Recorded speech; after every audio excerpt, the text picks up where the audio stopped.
Hi friends, വളരെ സിമ്പിളായിട്ട് ചെമ്മീൻ ബിരിയാണി എങ്ങനെ വീട്ടിലുണ്ടാക്കാൻ പറ്റുമെന്ന് നോക്കാം. ഇതിനാവശ്യമായ ഇൻഗ്രീഡിയൻസ്: മല്ലിച്ചീര, പുതിന, പച്ചമുളക്, നാരങ്ങ. ഇത് തേങ്ങാപ്പാലിൽ മല്ലിച്ചീരയും പുതിനയും അരിഞ്ഞിട്ടിരിക്കുകയാണ്. ഇതിൽ കുറച്ച് റോസ് എസൻസും ഒഴിച്ചിട്ടുണ്ട്. ചെമ്മീൻ നേരത്തെ കൂട്ടി മാരിനേറ്റ് ചെയ്ത് വെച്ചിരിക്കുകയാണ്. പിന്നെ ഇഞ്ചിയും വെളുത്തുള്ളിയും സവാളയും കൂടി ഒരുമിച്ച് ചോപ്പ് ചെയ്ത് വെച്ചിരിക്കുകയാണ്. ഇത് വെളിച്ചെണ്ണ, പിന്നെ തക്കാളി. ഇനി നമുക്ക് ചൂടായ പാനിലേക്ക് കുറച്ച് വെളിച്ചെണ്ണ ഒഴിച്ചിട്ട് ചെമ്മീൻ ഒന്ന് ഷാലോ ഫ്രൈ ചെയ്തെടുക്കാം. ഒരുപാട് മുരിയണ്ട, ചെറുതായിട്ട് മുരിഞ്ഞാൽ മതി.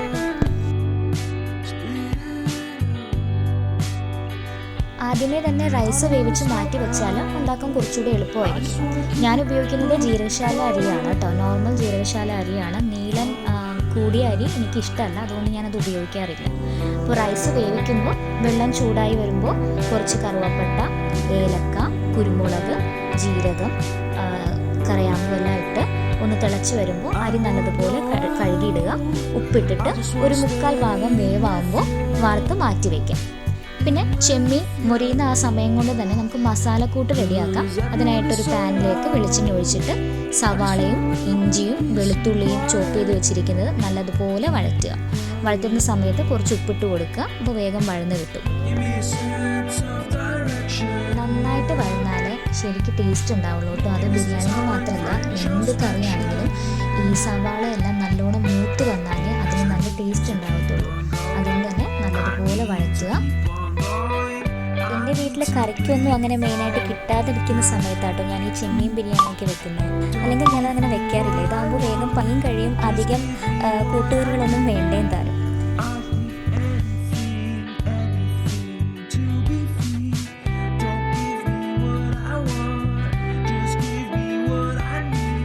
കുറച്ചൊന്ന് വഴന്നു വരുമ്പോൾ നമുക്ക് ചതച്ച് വെച്ചിരിക്കുന്ന പച്ചമുളക് കൂടി അതിനകത്തേക്ക് ചേർത്ത് നല്ലതുപോലെ വഴറ്റി കൊടുക്കാം.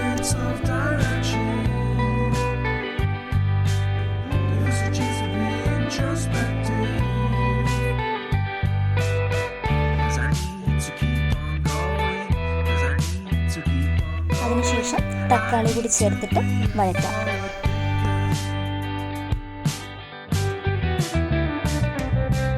തക്കാളി നല്ലോണം വഴണ്ട് ഉടഞ്ഞ് കിട്ടണം കേട്ടോ. ആ ഒരു പരുവാകുന്നത് വരെ വഴറ്റി കൊടുക്കണം.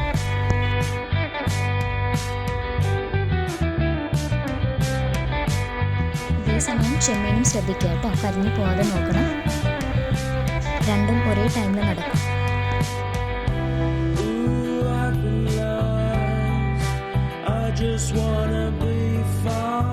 നല്ലതുപോലെ വഴന്ന് കഴിയുമ്പോൾ ഇതിനകത്തേക്ക് 1 സ്പൂൺ മഞ്ഞൾപ്പൊടിയും 1 സ്പൂൺ കറിമസാല പൊടിയും ചേർത്ത് നല്ലതുപോലെ യോജിപ്പിക്കുക.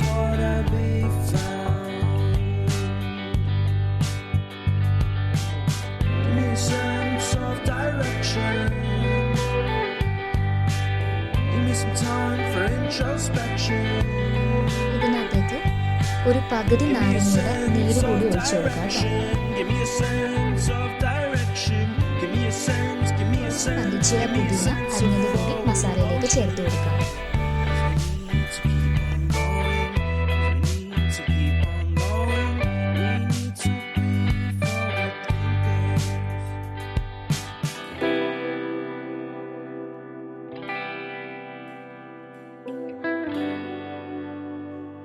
ഇനി നമുക്ക് ചെമ്മീൻ മുറിഞ്ഞു കഴിയുമ്പോൾ ഈ മസാലയിലേക്ക് ചേർത്ത് കൊടുക്കാം. നല്ലതുപോലെ ഇളക്കി യോജിപ്പിക്കുക.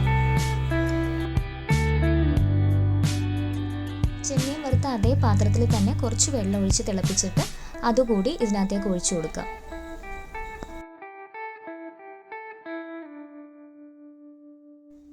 ഈ സമയത്ത് കുറച്ച് റോസ് എസൻസ്, ഒരു 2-3 ഡ്രോപ്സ് ഓഫ് റോസ് എസൻസ് നമുക്ക് ഈ മസാല കൂട്ടിലേക്ക് ഒഴിച്ചു കൊടുക്കാം.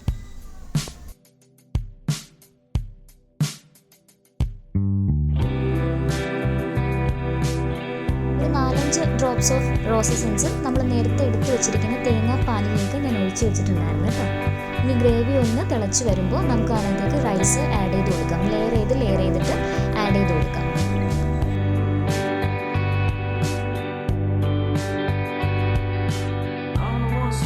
പകുതിയോളം റൈസ് ഇട്ട് കഴിഞ്ഞിട്ട് നമ്മൾ യോജിപ്പിച്ച് വെച്ചിരിക്കുന്ന തേങ്ങാപ്പാലിൻ്റെയും റോസ് എസൻസിൻ്റെയൊക്കെ മിക്സ് ഉണ്ടല്ലോ, അതിൽ പകുതി നമുക്കിതിൻ്റെ മുകളിലേക്ക് ഒഴിച്ചു കൊടുക്കാം. പിന്നെ കുറച്ച് നെയ്യും കൂടി ഒഴിച്ചു കൊടുക്കാം. ഈ സമയത്ത് വേണമെങ്കിൽ നെയ്യിൽ വറുത്ത കാഷ്യൂനട്ടോ കിസ്മിസോ നമുക്ക് ആഡ് ചെയ്യാം. പിന്നെ സവാള വറുത്തതൊക്കെ ഉണ്ടെങ്കിൽ ആഡ് ചെയ്ത് കൊടുക്കാം. ഞാനിപ്പോൾ അത് ചെയ്യുന്നില്ല കേട്ടോ. ശേഷം ബാക്കിയുള്ള റൈസ് കൂടി അതിൻ്റെ മുകളിലേക്ക് ലെയർ ചെയ്ത് കൊടുക്കാം.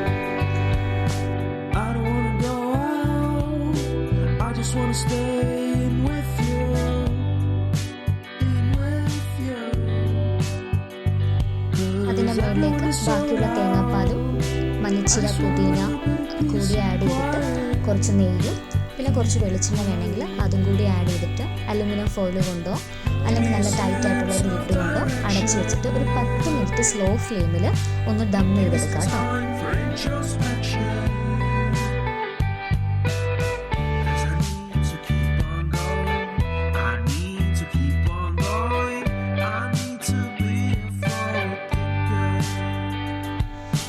മിനിറ്റ് കഴിഞ്ഞു. തുറന്നപ്പോൾ നല്ല സ്മെല്ല് വരുന്നുണ്ട് കേട്ടോ. റോസ് എസൻസിൻ്റെയും ബിരിയാണിയുടെയൊക്കെ ഒരു നല്ലൊരു സ്മെല്ല് വരുന്നുണ്ട്. ഓരോ അരികിൽ നിന്ന് വേണം കേട്ടോ റൈസ് മിക്സ് ചെയ്തെടുക്കാനായിട്ട്.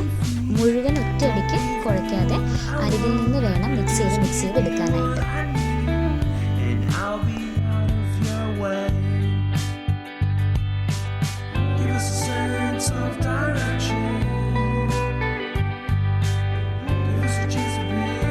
ചൂടോട് കൂടെ സെർവ് ചെയ്യാം. നല്ല ടേസ്റ്റാണ്. എല്ലാവരും ഉണ്ടാക്കി നോക്കുക. അത്രയേ ഉള്ളൂ. ബൈ.